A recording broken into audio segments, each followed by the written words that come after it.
Hello everyone, how are you. I hope कि आप सभी बहुत अच्छे होंगे। तो चलिए स्टार्ट करते हैं आज का अपना लेक्चर। लास्ट लेक्चर में हमने बात किया था, पित्त दोष से स्टार्ट किया था और उसमें हम लोग व्युत्पत्ति और निरुक्ति दो चीज़ें हम लोग पढ़ चुके हैं। आज हम लोग जो बात करने वाले हैं उसी के आगे से स्टार्ट करेंगे, या ये कह लीजिए कि अगर आज आप इसको पित्त दोष का L1 बोलें, लेक्चर 1 बोलें तो कोई गलत नहीं होगा। ठीक है, पहला ही लेक्चर समझ लीजिए, व्युत्पत्ति और निरुक्ति में कुछ नहीं था, सिंपल एक एक लाइन थी जो मैंने पढ़ाई थी। आज से स्टार्ट कर रहे हैं हम लोग पित्त दोष। ठीक है, और जैसा मैंने बोला था कि एक लेक्चर में मैं पूरी कोशिश करूंगा कि मैं इसको कंप्लीट करा दूं। ठीक है, तो चलिए देखते हैं, जहां तक हो जाता है वहां तक करते हैं। सबसे पहले स्टार्ट करें अगर पित्त के सिनोनिम्स के बारे में। सिनोनिम्स समानार्थी, यानी कि इसके समान और जो कौन कौन से ऐसे वर्ड हैं जो सेम अर्थ रखते हैं, जिनका मीनिंग सेम होता है, तो उसकी बात करते हैं। उससे पहले समझते हैं Acharya Chakrapani designated the term tejas generally in means of pitta. अगर पित्त की बात करें तो आचार्य चक्रपाणी ने क्या बोला है कि अगर हम तेजस बोले, ठीक है, तो वो भी पित्त ही है। ठीक है, अब कुछ लोगों को नाम याद आ रहा होगा, तेजस अग्नि को बोलते हैं, ठीक है, आग को बोलते हैं तेजस। अब यही अगर चीज याद रह गई कि आग को तेजस बोलते हैं, तो यहाँ आपको सिनोनिम्स एक तो अपने आप याद हो जाएगा, दैट इज अनल। ठीक है, एनल मत पढ़ लेना, इसलिए हिंदी में भी लिख देता हूँ अनल। ठीक है, फायर, स्नेह यानी कोहेजन, शक्ति या पोटेंशी। ठीक है, पित्त अगर है तो आपके शरीर में शक्ति होगी, पोटेंशी होगी। ठीक है, द्युति या कॉम्प्लेक्शन। अब कई सारे लोग ऐसा बोलते हैं, आपका जब चेहरा ग्लो कर रहा होता है तो लोग आम भाषा में ऐसा बोलते हैं कि अरे यार क्या खाता है यार, बहुत चेहरा ग्लो कर रहा है, या ऐसा क्या खाऊं कि मेरा चेहरा जो है वो ग्लो करने लग जाए। तो मोस्टली खाने पीने से ही बोला जाता है कि आपका चेहरा जो है वो कॉम्प्लेक्शन दिखाई देगा, उसकी जो चमक है वो खाने पीने से दिखाई देगी। तो इसीलिए इसको एक और टर्म में बोला जाता है, दैट इज द्युति। ठीक है, याद रखिएगा। फिर उसके बाद ग्रीष्म या समर सीजन। अब ग्रीष्म बोला है क्योंकि यहाँ तेजस भी बोला है। तेजस या अग्नि, आग कैसी होती है, गर्म होती है, इसलिए इसका एक नाम ग्रीष्म भी है। अब ये सारी चीज़ें अगर आप श्लोक के माध्यम से पढ़ना चाहते हैं तो आप चले जाइए चरक चिकित्सा स्थान, तीसरा चैप्टर, और 216 और 217 नंबर श्लोक अगर आप देखेंगे तो वहाँ ये सारे सिनोनिम्स आपको दिख जाएंगे।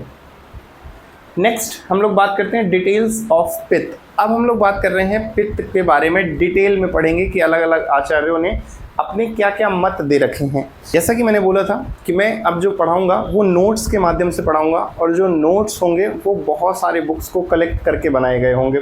ठीक है, हिंदी मीडियम वाली बुक में क्या दे रखा है, इंग्लिश मीडियम वाली में क्या दे रखा है, पुरानी बुक्स में CCIM के अकॉर्डिंग जो चलती थी उसमें क्या दे रखा था, अभी जो NCISM के अकॉर्डिंग चल रही है उसमें क्या दे रखा है। इन सारी बुक्स को मिला करके ही मैंने ये नोट्स तैयार किए हैं। ये नोट्स मैं आपको दिखा देता हूँ। ठीक है, देखिए ये मेरे खुद के अपने नोट्स हैं जो मैंने आपको पढ़ाने के लिए प्रिपेयर किए हैं। ठीक है, ये सारे नोट्स जो हैं ये आपको PDF के फॉर्म में ये मिल जाएंगे टेलीग्राम पे। ठीक है, तो नीचे टेलीग्राम का लिंक दे रखा है, उसे ज़रूर ज्वाइन कर लीजिएगा, वहाँ आपको ये PDF के फॉर्म में मिल जाएंगे। और इसके अलावा मैंने नोट्स में बिल्कुल भी ये चीज़ नहीं किया है कि जैसा बुक में दे रखा हो एज इट इज़ वैसा ही छाप दिया है। बुक में बहुत ज़्यादा कहीं दिया है तो मैंने सिर्फ उतना ही इस नोट्स में रखा है जितना कि अगर इससे क्वेश्चन आता है, जो कि हालांकि आएगा ही आएगा, ऐसा होता ही नहीं है कि वात पित्त कफ में से कोई एक लॉन्ग आंसर में ना आए। ठीक है, तो अगर आप मेरे नोट्स को देख लेते हैं और मेरा लेक्चर समझ लेते हैं तो पूरी कोशिश यही रहेगी कि आपके 10 में से 9 नंबर तो आ ही जाएं। 1 नंबर मैं इसलिए ये कहूँगा कि ये कोई नीट का एग्ज़ाम नहीं है कि टिक मार दिया, ठीक है, तो 4 में से 4 पूरे आपको मिल जाएंगे, ऐसा नहीं है। जहाँ भी लिखने की बात होती है उसमें बहुत सारी चीज़ें भी आती हैं। 10 नंबर के क्वेश्चन में सिर्फ आंसर 10 नंबर का नहीं होता है, आंसर 7 या 8 नंबर का होता है, उसका तरीका और आपकी हैंड राइटिंग का भी 1-2 नंबर होता है। ठीक है, इसलिए 10 में 10 ये बिल्कुल भी मत सोचें कि मैं 8 पेज लिख दूं, 6 पेज लिख दूं, 5 पेज लिख दूं तो 10 में 10 मिल जाएगा, ऐसा बिल्कुल भी नहीं है। आप 3 पेज भी लिखते हैं ना, अब 3 का मतलब 1 2 3 4, मतलब दोनों साइड को काउंट करके बता रहा हूँ। अगर आप 3 पेज भी लिखते हैं लॉन्ग आंसर तो आपकी हैंड राइटिंग और किस तरीके से आपने लिखा है, कितने पेन का यूज़ किया है, हेडिंग आपने बाकायदा अलग से डाली है नहीं डाली है, श्लोक आपने अलग से लिखा है किसी अलग पेन कलर पेन से। तो ये सारी चीज़ें भी उसके भी मार्क्स होते हैं, इसलिए मैंने 9 नंबर बोले हैं कि 1 नंबर किसी न किसी की राइटिंग के ज़रूर कटेंगे। ठीक है, बाकी आप जैसा मैंने नोट्स में दिया है उस तरह से अगर आप लिखते हैं तो गारंटी है 10 में से 9 में 9 तो मिलने ही मिलने हैं। राइटिंग अच्छी है तो 10 में 10 भी मिल सकते हैं, 9.5 मिलेंगे तो 10 तो हो ही जाएंगे। ठीक है, चलो स्टार्ट करते हैं। डिटेल्स ऑफ पित्त। सबसे पहले अगर श्लोक देखें तो यहाँ दिया है पित्त आदेव ऊष्मणः पक्तिर नराणाम उपजायते तच्च पित्तम प्रकोपितम विकारान कुरुते बहून। चरक सूत्र स्थान 17 चैप्टर 116 नंबर श्लोक है। यहाँ बोला है कि देयर आर 2 स्टेट्स ऑफ दोष। किसी भी दोष के 2 स्टेट होते हैं, पहला प्राकृत और दूसरा वैकृत। ठीक है, एक तो नेचुरली कोई चीज़ हो गई है, नेचर में ही ऐसी चीज़ है इस वजह से आप बीमार पड़ गए हैं। ठीक है, दूसरा वैकृत, कोई चीज़ ऐसी आपने खा ली है जो नहीं खानी चाहिए थी जिसकी वजह से आपके शरीर में दोष जनरेट हो गया है। ठीक है, नेक्स्ट कह रहा है कि पित्त in the natural state is responsible for digestion. Normal अगर नेचुरल स्टेट में जो पित्त है वो डाइजेशन के लिए रिस्पॉन्सिबल होता है ड्यू टू इट्स ऊष्म या हीट, अपनी ऊष्मा या हीट की वजह से। When aggravated causes for many diseases. यहाँ बोला है तच्च पित्तम प्रकोपितम विकारान कुरुते बहून। जब भी पित्त जो है वो प्रकोपित होगा, एग्रीवेटेड होगा, तो विकारान कुरुते बहून, बहुत सारे विकार कर देगा। ठीक है, तो वही चीज़ यहाँ पर बताने की कोशिश की गई है। अब नेक्स्ट हम लोग बात करते हैं आचार्य सुश्रुत क्या कहना चाहते हैं। सुश्रुत इन व्रण प्रासनीय अध्याय said that there is no other अग्नि different from पित्त is found। आचार्य सुश्रुत ने बोला है कि पित्त के अलावा कोई भी अग्नि हमारे शरीर में नहीं पाई जाती है। Now this would be considered whether agni is different from pitta और आइडेंटिकल विद द सेम। अब हम आगे ये देखेंगे कि क्या जो अग्नि है वैसा ही पित्त है या पित्त और अग्नि दोनों अलग अलग चीज़ें हैं। The idea is no other agni different from pitta is found. अगर देखा जाए तो कोई अलग से अग्नि नहीं पाई गई है, पित्त के जैसी ही अग्नि दिखाई देती है। पित्त being of igneous nature comes forth with function like burning यानी कि हीट या डाइजेशन एट्सेट्रा। जैसे आग में बर्निंग सेंसेशन होते हैं, ऐसे ही पित्त में भी यही सेम सेंसेशन देखे गए हैं। ठीक है, and is metaphorically identified with अग्नि एज इंटरनल फायर। और हमारे शरीर की जो अग्नि है, हमारे शरीर में जो इंटरनल फायर है उसे ही पित्त बोला गया है या पित्त को ही इंटरनल फायर बोला गया है। दोनों में से कुछ भी आप कह सकते हैं।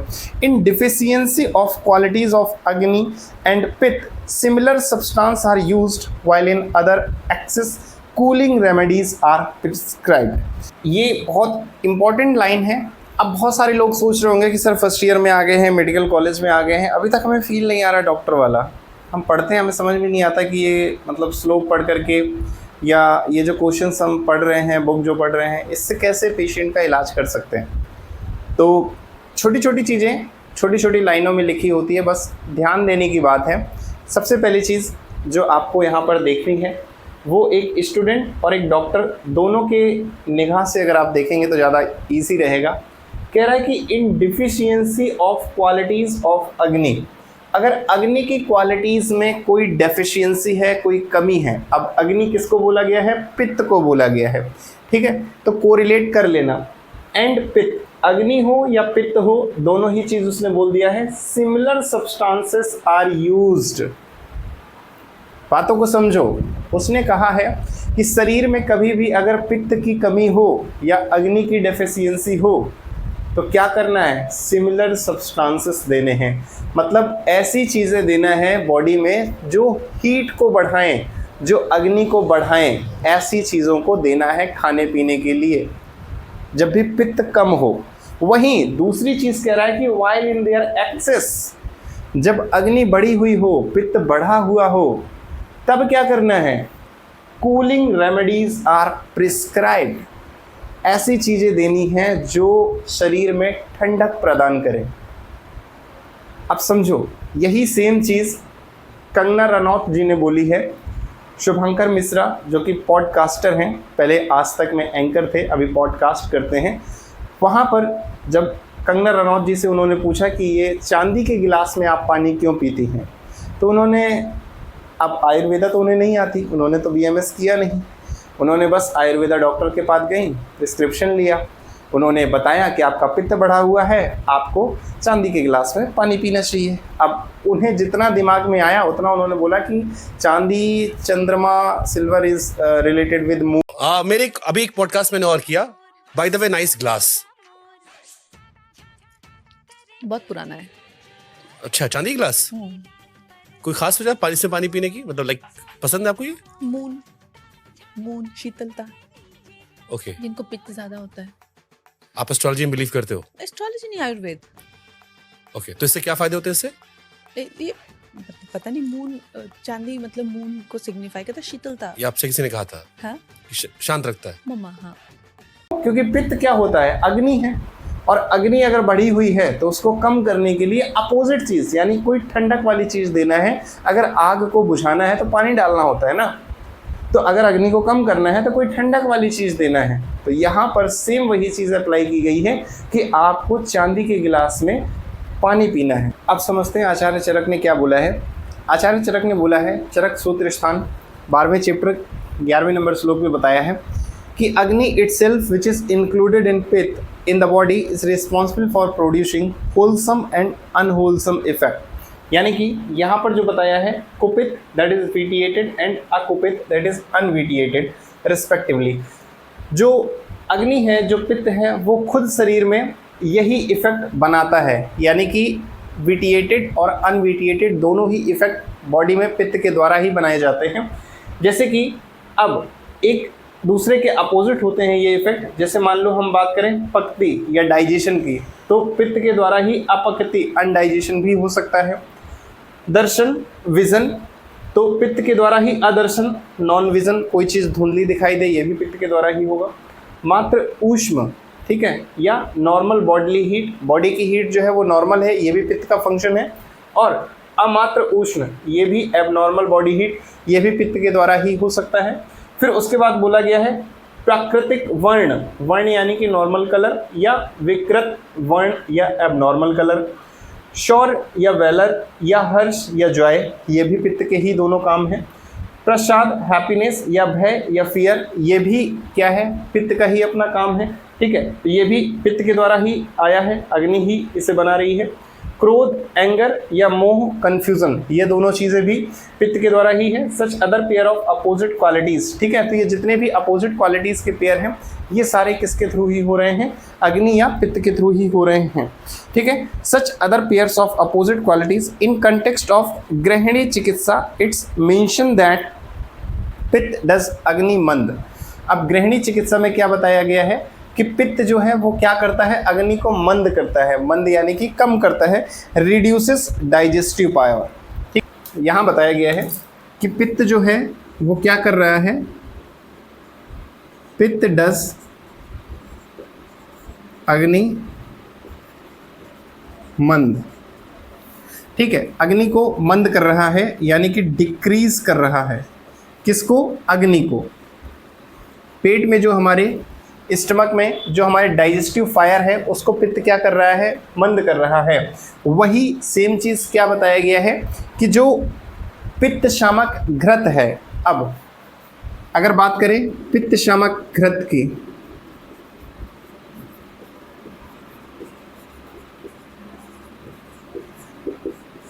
ठीक है, घृत या किसी को घी भी बोलते हैं, ये क्या करता है, घी का काम क्या होता है, अग्नि को बढ़ाना, इंक्रीज अग्नि। ठीक है, पित्त ने क्या किया, अग्नि को मंद किया, और पित्त शामक, पित्त को शामक, पित्त को रोकने वाला कौन सा, घृत या घी, उसने क्या किया, अग्नि को बढ़ा दिया। यानी कि पित्त क्या कर रहा था, अगर अग्नि को कम कर रहा था और आपने ऊपर से घी खा लिया तो क्या होगा, उससे आपकी अग्नि जो है वो बढ़ जाएगी। अग्नि बढ़ जाने का मतलब ये बिल्कुल भी नहीं है कि पेट में जलन होने लगेगी, पेट में गैस बनने लगेगी, ऐसा कुछ भी नहीं है। ठीक है, यहाँ पर घी खाने का मतलब है कि जो भी पित्त काम कर रहा था, मान लो अग्नि को अगर कम कर रहा था, डाइजेस्टिव फायर को कम कर रहा था, तो घी अगर खा लेंगे तो वो डाइजेस्टिव फायर जो है वो बढ़ जाएगी। ठीक है, डाइजेशन अच्छे से होगा, इसलिए पुराने ज़माने में लोग रोटी में घी लगा करके खाया करते थे। ठीक है, घी जैसे आप लोग जानते होंगे, घी क्या काम करता है, आग बढ़ाने का काम करता है। कहते हैं ना कि आग में घी डालना, तो वही सेम चीज़ है। आग में घी डालने से क्या होता है, आग बढ़ती है। ऐसे ही सेम वही चीज़ हमारे बॉडी में भी हो रही है कि अगर हमारी अग्नि मंद है, प्रॉपर फूड का डाइजेशन नहीं हो रहा है, तो हम लोग घी खा सकते हैं, जिससे कि क्या होगा, डाइजेस्टिव फायर इंक्रीज हो जाएगी और जो डाइजेशन है वो प्रॉपर होना शुरू हो जाएगा। ठीक है, इसलिए घी खाना अच्छी बात होती है, कोई गलत बात नहीं होती है। बहुत सारे लोग हैं जो घी का इस्तेमाल नहीं करते हैं, तो घी डाइट में खाना चाहिए। हाँ, मैं बिल्कुल भी सजेस्ट नहीं करूँगा कि ये पैकेट वाले घी आप खाइए, अमूल हो, नमस्ते इंडिया हो, कोई भी हो, ये घी आप बिल्कुल अवॉइड करिए, क्योंकि किसी को नहीं पता ये किस तरह से बन रहे हैं। क्या वाकई में ये दूध से बन रहे हैं या कोई केमिकली मिला करके इनको प्रिपेयर किया जा रहा है। तो मैं इनको खाने का बिल्कुल भी नहीं बोलूँगा, लेकिन अगर आप घर से लाते हैं, ओरिजिनल घी खाते हैं, तो बिल्कुल आप खाइए, वो आपके लिए स्वास्थ्यवर्धक है। ठीक है, proper digestion process is dependent on prakrita and vaikrita of ushma rupi pitta. अब आपका प्रॉपर डाइजेशन कैसे होगा, ये उसी पर डिपेंड करता है कि प्राकृत या वैकृत ऊष्मा, यानी कि पेट में जो ऊष्मा है वो कैसी है। अब यहाँ सिंपली हम लोग कह सकते हैं कि अगर शरीर में पित्त बढ़ रहा है, शरीर में अगर पित्त बढ़ रहा है, पित्त इंक्रीज हो रहा है, तो उससे होगा क्या, अग्नि जो है वो मंद हो जाएगी, अग्नि मंद हो जाएगी, यानी डाइजेस्टिव फायर आपकी कम हो जाएगी। पित्त बढ़ने से आपका डाइजेशन प्रॉपर नहीं हो पाएगा, तो अग्नि जो है वो मंद हो जाएगी। अब आपको करना क्या है, घी खाना है सिंपली। घी क्या होता है, ठंडी चीज़ होती है, घी ठंडा होता है, और जैसे ही आपने घी लिया तो यहाँ पर क्या होगा, घी जो है वो पित्त शामक होता है। कैसा होता है, पित्त शामक, पित्त शामक। अब पित्त शामक पित्त को समन करेगा, पित्त का शमन करेगा, पित्त को बढ़ने से रोकेगा। तो यहाँ होगा क्या कि जब पित्त का शमन होगा तो पित्त कम होगा, ठीक है, पित्त अगर डिक्रीज होगा तो अग्नि जो है वो क्या होगी, इंक्रीज कर जाएगी। ठीक है, तो इस तरह से आप सिंपली याद रख सकते हैं नॉर्मल सी चीज़ें। अब नेक्स्ट अगर आचार्य चक्रपाणी के बारे में देखें, तो आचार्य चक्रपाणी ने एक्सप्लेन किया है कि agni within the body represent the heat of pitta as distinct from the external agni. अब यहाँ पर आचार्य चक्रपाणी ने बताया है कि हमारे बॉडी में जो पित्त है उसके द्वारा जो अग्नि के काम हो रहे हैं वो बाहर की आग से बिल्कुल ही अलग हैं। ठीक है, that is physical fire having flame, जो बाहर आग देख रहे हो उसमें फ्लेम होती है, etcetera. It is not that the biological अग्नि इज़ आइडेंटिकल विद द पित्त। अब उस अग्नि को बिल्कुल भी हम लोग बायोलॉजिकल अग्नि जो पित्त के द्वारा बनाई जा रही है उससे रिलेट नहीं कर सकते हैं, क्योंकि उसमें फ्लेम नहीं होती। ऐसा नहीं है कि आप पित्त जो अग्नि है, जो डाइजेस्टिव फायर है, उसे आप छुएंगे तो आप जल जाएंगे। ठीक है, फायर और फिजिकल फायर दोनों अलग अलग चीज़ें हैं, इसको कोरिलेट मत कर देना। लेकिन हाँ, कुछ कैरेक्टर्स जो हैं वो एक दूसरे से कोरिलेट कर सकते हैं। अब पीछे आपको एक श्लोक दिखाई दे रहा होगा, रुक्ष तेजो ज्वरकरम तेजसः रुक्षितश्च चः या शाद अनुबलो धातु स्नेहवध्या सा च अनिला। चरक चिकित्सा स्थान 3rd चैप्टर 217 श्लोक नंबर है। यहाँ पर उसने बोला है कि ज्वर इज मैनिफेस्टेड बाय रुक्षत्व या एक्सेस ड्राइनेस। ठीक है, जब भी ज्वर होगा, बहुत ज़्यादा ड्राइनेस, सूखा सूखा सा लगेगा, मुंह भी बार बार सूख रहा होगा, and tejas pitta in such a person and a patient suffering from jwar further develops rukshata या dryness due to the action of the tejas या पित्त। शरीर में तेज बढ़ा हुआ है, हमारा शरीर पूरा गर्म हुआ पड़ा है, पित्त बढ़ा हुआ है, तेजस अग्नि बढ़ गई है, और आग जब भी बढ़ेगी तो होगा क्या, ड्राइनेस होगा, पानी एकदम सूख जाएगा आग की वजह से, और इसलिए हमें क्या होगा, रुक्षत्व यानी कि ड्राइनेस जैसी फीलिंग होगी। The vata get aggravated due to the action of this tejas. इस तेज के एक्शन की वजह से वात एग्रीवेट हो जाएगा, and it can be treated by the use of some sneha. अब कैसे ट्रीट किया जाएगा जब भी किसी को फीवर होगा, स्नेह के द्वारा। ठीक है, यानी अनकटस मटेरियल, ऐसा जो ठंडक प्रदान करे थोड़ा सा, लाइक घृत, घी वगैरह भी आप खिला सकते हैं। कभी भी किसी को ज्वर आ जाए तो उससे भी क्या हो सकता है, पित्त जो है वो कम होगा, यानी कि जो बुखार है वो कम उतरेगा, बुखार है जो वो कम होगा। ठीक है, आपने देखा होगा लोग गीली पट्टी कॉटन के रुमाल में निचोड़ करके पानी से और यहाँ माथे पे रखते थे। होता क्या था, इससे जैसे ही ठंडी ठंडी चीज़ रखी जाएगी तो टेम्परेचर थोड़ा सा कम होगा, इसलिए पहले जब बुखार उतारा जाता था तो कुछ इस तरह से ही उतारा जाता था। फिर नेक्स्ट अब हम बात करें पित्त और पंच महाभूत का आपस में क्या संबंध है। तो सबसे पहला एक आप ऐसा श्लोक देखेंगे जो हर जगह आएगा, ठीक है, सर्वम द्रव्यम पांच भौतिकम अस्मिन् अर्थे। जो भी चीज़ हमें चारों तरफ दिखाई देती है वो सभी चीज़ें पांच चीज़ों से मिलकर के बनी होती है। कोई भी चीज़ हो, ठीक है, वो पंच महाभूत से मिलकर के ही बनी होती है। अब यहाँ पित्त की बात कर रहे हैं तो बोला है पित्तम आग्नेय या आग्नेय पित्तम, ठीक है, दोनों ही, चाहे आप सुश्रुत का सूत्र स्थान देखें चाहे अष्टांग संग्रह देखें, दोनों में ही एक ही चीज़ बताई है अलग अलग तरीके से कि चक्रपाणी इन भानुमति एंड अष्टांग संग्रह सेड दैट द योनि ऑफ पित्त इज अग्नि, ठीक है, यानी कि जो पित्त है वो कहाँ से आ रहा है, अग्नि से आ रहा है, दैट इज पित्तस्य अग्नि, इसी को बोला है पित्तम आग्नेय या आग्नेय पित्तम, ठीक है।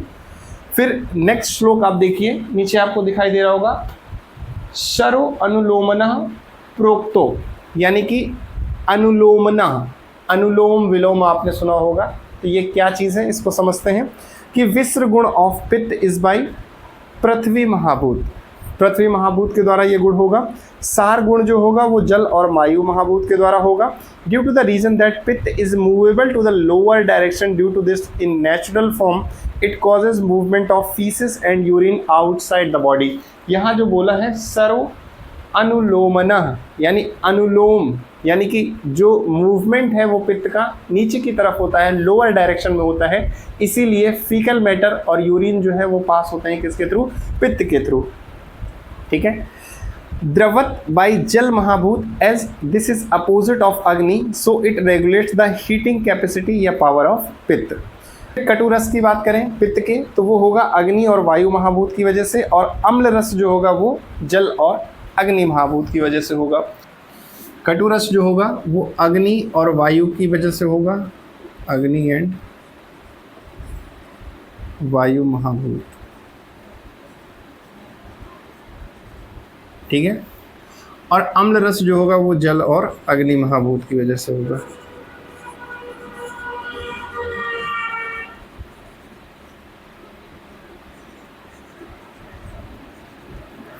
ठीक है। द सिक्रीशन ऑफ यकृत एंड अग्न्याशय, यकृत या अग्न्याशय से जो भी सिक्रीशन होता है आर ऑफ कटुरस, ये कटुरस होते हैं, एंड ऑफ आमाशय, ठीक है, और आमाशय के होते हैं दैट इज स्टमक इज अम्ल रस। सो द एबव महाभूत कंपोजिशन पित्त admires the various function of human body, ठीक है, और इसी तरह बाकी जो है वो फंक्शंस हमें देखने को मिलेंगे। अब आते हैं, ये तो हो गया पित्त का महाभूत के साथ संबंध।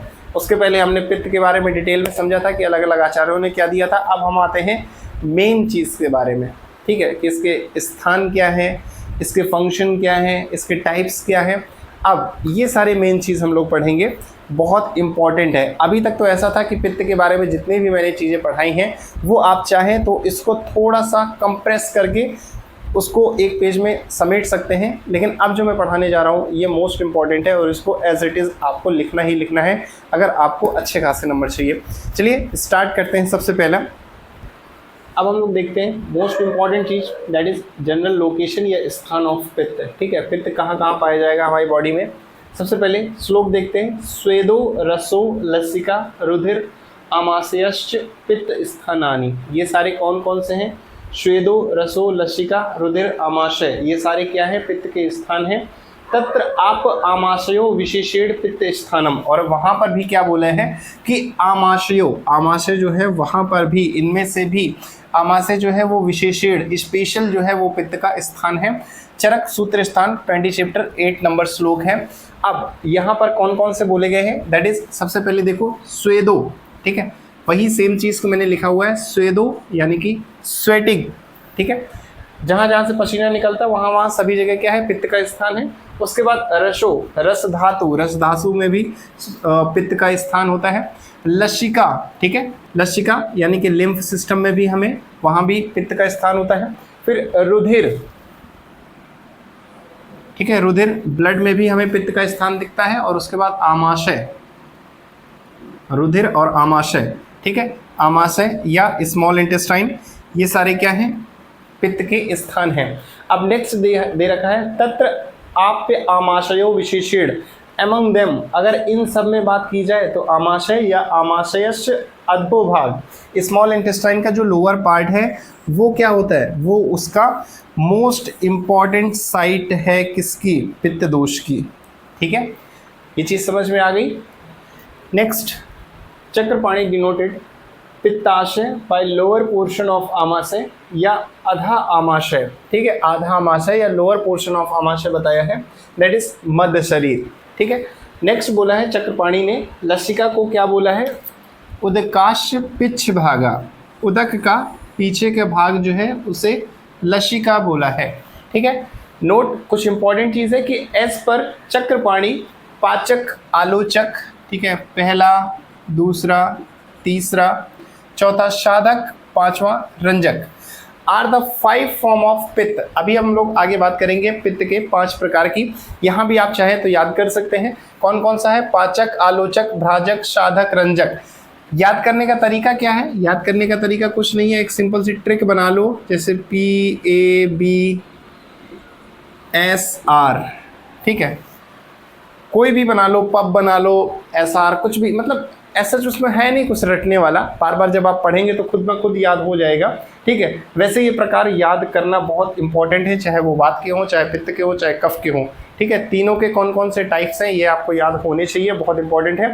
तो ये 5 प्रकार के बताए हैं आचार्य चक्रपाणी ने, and these are located in, और ये कहाँ कहाँ लोकेटेड होते हैं, तो सबसे पहले अगर हम बात करें तो जठर, ठीक है, जठर या गैस्ट्रो इंटेस्टाइनल ट्रैक्ट पे, आमाशय यानी कि स्टमक पे, हृदय यानी कि हार्ट है, ये हीट नहीं है, HEART, हार्ट है हृदय में, दृष्टि आंखों में, और त्वक स्किन में। ठीक है, रिस्पेक्टिवली, रिस्पेक्टिवली का मतलब जिस तरह से दे रखा है उसी तरह से सबको आपस में मिलाते जाना है। ठीक है, ऐसा नहीं कि किसी का किसी के साथ मिला देना है। फिर बोथ वाग्भट हैव सेड, दोनों वाग्भट, चाहे वो वृद्ध वाग्भट हो चाहे लघु वाग्भट हो, दोनों ने क्या बोला है कि पित्त इज सिचुएटेड इन हृत नाभि। कहाँ पर सिचुएटेड होगा पित्त जो है, वो बोला है हृत नाभि, हृत और नाभि के मध्य में, यानी कि हार्ट और अम्बिलिकस के बीच में।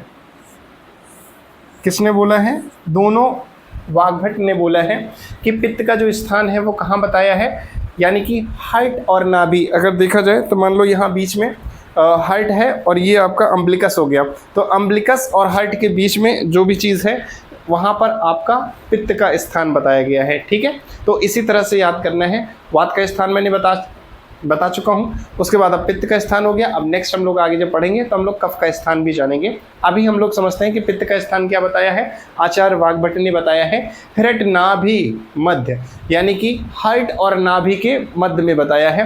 अब कुछ इंटरप्रिटेशन भी हैं, अलग अलग आचार्यों ने कुछ अलग मत भी दे रखे हैं, किसी ने माना है किसी ने नहीं माना, तो एक इंटरप्रिटेशन भी देखते हैं। ठीक है, अब नेक्स्ट है इंटरप्रिटेशन।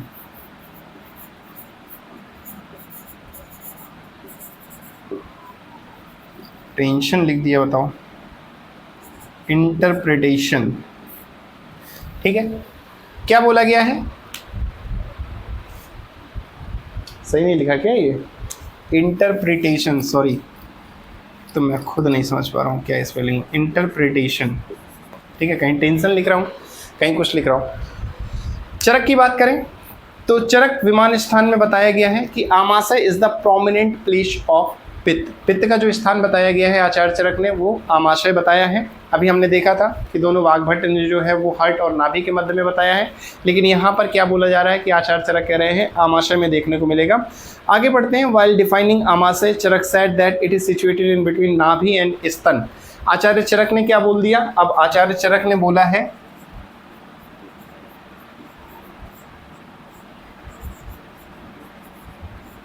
आचार्य चरक की माने तो उन्होंने बोला है नाभि और स्तन के बीच में।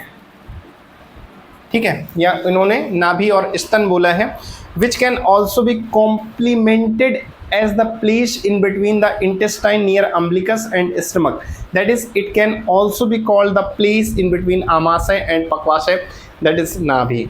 ठीक है, ये एक इंटरप्रिटेशन हो गया छोटा सा। अब नेक्स्ट हम लोग इंपॉर्टेंट बात करते हैं प्रॉपर्टीज ऑफ पित्त। पित्त की अब बात करते हैं जनरल प्रॉपर्टीज या गुण ऑफ पित्त। ठीक है, नॉर्मल जनरली क्या क्या गुण हमें देखने को मिलेंगे, तो श्लोक लर्न करना है। ठीक है, जितने भी श्लोक मैं बता रहा हूँ आज सारे ही श्लोक याद करने हैं। ठीक है, स्पेशली गुण हो, उसके फंक्शन हो, स्थान हो, इनके जितने भी श्लोक हैं ये आपको याद ही करने हैं, बहुत इंपॉर्टेंट है। शुरू करते हैं। सा स्नेहम उष्णम तीक्ष्णम चा द्रवम अम्लम सरम कटु विपरीत गुणे पित्तम द्रव्यैर आशु प्रशाम्यति। चरक सूत्र स्थान, पहला चैप्टर 160 नंबर श्लोक है। साफ साफ इसने बताया है कि सा स्नेह उष्णम। अब नीचे अगर हम देखें तो वही चीज़ को मैंने अलग अलग करके लिखा हुआ है कि क्वालिटीज़ कौन कौन सी हैं। तो सा स्नेह स्लाइट अनकटस होगा, उष्ण उष्णम यानी कि उष्ण होगा।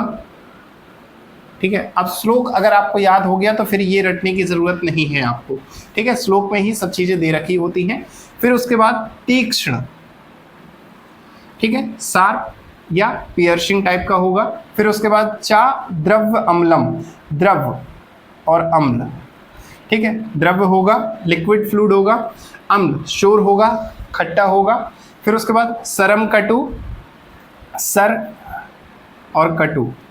ठीक है, सर यानी फ्लूडिडिटी या मोबाइल, यानी कि उसमें मोबिलिटी देखने को मिलेगी, है ना, फ्लूडी नेचर की वजह से वो बहता होगा या चलता होगा, ये कह सकते हैं। उसके बाद कटु या पंजेंट होगा। ठीक है, ये आपको क्वालिटीज़ देखने को मिल गई। कौन कौन सी? सा स्नेह उष्णम तीक्ष्णम द्रव्य अम्लम सरम कटु। ठीक है, फिर उसके बाद कह रहा है विपरीत गुणे पित्तम द्रव्यैर आशु प्रशाम्यति। अगर इसका समन करना है तो इसके अपोजिट गुण होने चाहिए। नेक्स्ट लाइन में देखो नीचे दिया है कि एग्रीवेटेड पित्त दोष बैलेंस्ड विथ।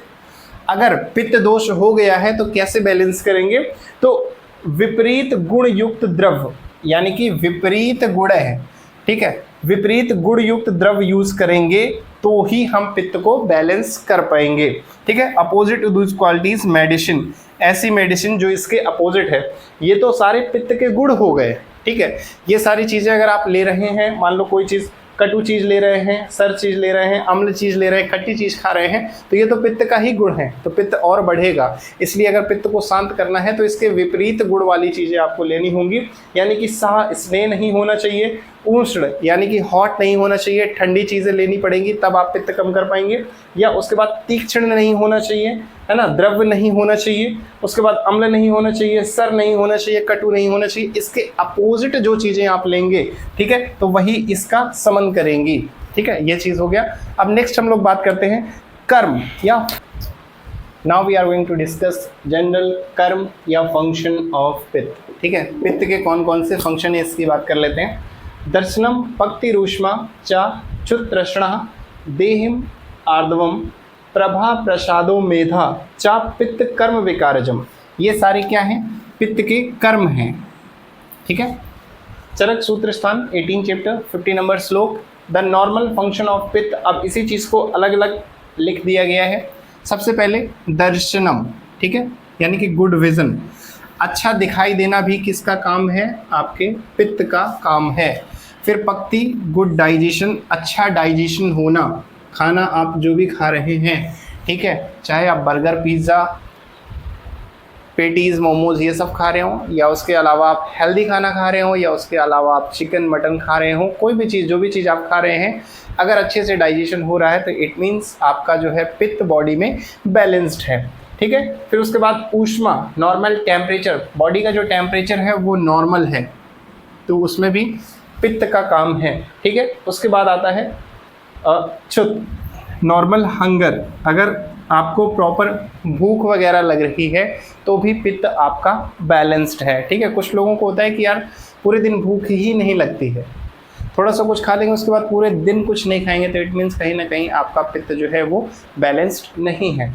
उसके बाद तृष्णा थर्स्ट, ठीक है, थर्स्ट, प्यास। अभी हाल ही में ठंडी जो है वो होकर के गुजरी है। आपने देखा होगा पित्त ऊष्मा को बोलते हैं, गर्मी को बोलते हैं। तो जैसे ही अब गर्मी आनी चालू हो गई, आप लोगों की प्यास भी बढ़ने लग गई होगी। ऊष्मा की वजह से ठंड में जो है वो कम प्यास लगती है और गर्मी में ज़्यादा प्यास लगती है। तो ये खाना पीना दोनों ही फंक्शन आपके किसके हैं? क्षुद्ध हो या तृष्णा हो, ये दोनों ही आप जो है कह सकते हैं कि पित्त के फंक्शन है। उसके बाद देह मर्दव यानी सॉफ्टनेस ऑफ बॉडी, ठीक है। देहम आर्द्रवम, देह शरीर में जो सॉफ्टनेस है ये भी किसका फंक्शन है? ये भी पित्त का फंक्शन है, ठीक है। उसके बाद प्रभा लश्य, ठीक है। प्रभा लश्चर, चेहरे की जो चमक होती है वो भी किसका फंक्शन होता है? पित्त का फंक्शन होता है। उसके बाद प्रसादा या मन प्रसाद, ठीक है, प्रसादो, ये भी किसका फंक्शन है? हैप्पीनेस, आप खुश हैं या नहीं हैं, ठीक है। आपकी हैप्पीनेस का भी लेना देना आपके पित्त से है। अगर किसी दिन ऐसा फील हो रहा है कि पता नहीं क्यों अजीब सा मतलब गुस्सा आ रही, चिड़चिड़ापन हो रहा है, तो कहीं ना कहीं आपका पित्त जो है वो इम्बैलेंस्ड हो रहा है, ठीक है। उसके बाद मेधा, किसका फंक्शन है? मेध, ठीक है, इंटेलिजेंसी। मेधा भी किसका फंक्शन हो गया? आपका पित्त का फंक्शन हो गया। आप कितने इंटेलिजेंट हैं ये भी पित्त पे डिपेंड कर रहा है, ठीक है। तो कहने को ये कह सकते हैं कि जिसकी पित्त प्रकृति है वो थोड़ा दिमाग से ज़्यादा अच्छे होते हैं, क्योंकि पित्त जो है वो किसका फंक्शन है? इंटेलिजेंसी, ठीक है। इंटेलिजेंसी जो फंक्शन है वो पित्त का है, तो हम कह सकते हैं ऐसा कुछ। हालांकि ये जो चीज़ें हैं, कर्म है या उसके अलावा जो भी चीज़ हमने गुण पढ़े हैं, स्थान पढ़े हैं, ये सभी चीज़ें आपको श्लोक सहित याद करना है, बहुत इंपॉर्टेंट है। आज का लेक्चर काफ़ी लंबा होता जा रहा है। वैसे तो मैं कोशिश कर रहा था कि 1-1.5 घंटे में ख़त्म कर दूं, लेकिन एडिटिंग में जितना बड़ा लेक्चर होता है उतना ही ज़्यादा टाइम लगता है और उतना ही ज़्यादा ही फ़ोन से करो या लैपटॉप से करो वो हीट करना स्टार्ट कर देता है। इसलिए मैं बहुत ज़्यादा लंबा नहीं खींचूँगा। अब ज़्यादा से ज़्यादा टाइप्स ऑफ पित्त बचा हुआ है। क्या बचा हुआ है? टाइप्स ऑफ पित्त।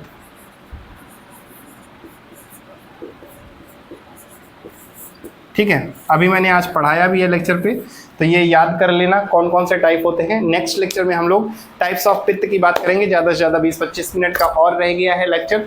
इसके साथ ये आपका पित्त खत्म हो जाएगा। अगर ये लेक्चर अच्छा लगा हो और मेरे नोट्स आपको पसंद आए तो मैं वो टेलीग्राम में डाल दूंगा, कमेंट करके ज़रूर बताएं। इसके अलावा मिलते हैं किसी और वीडियो के साथ। Till then take care, have a nice day, best of luck for your future. Thank you.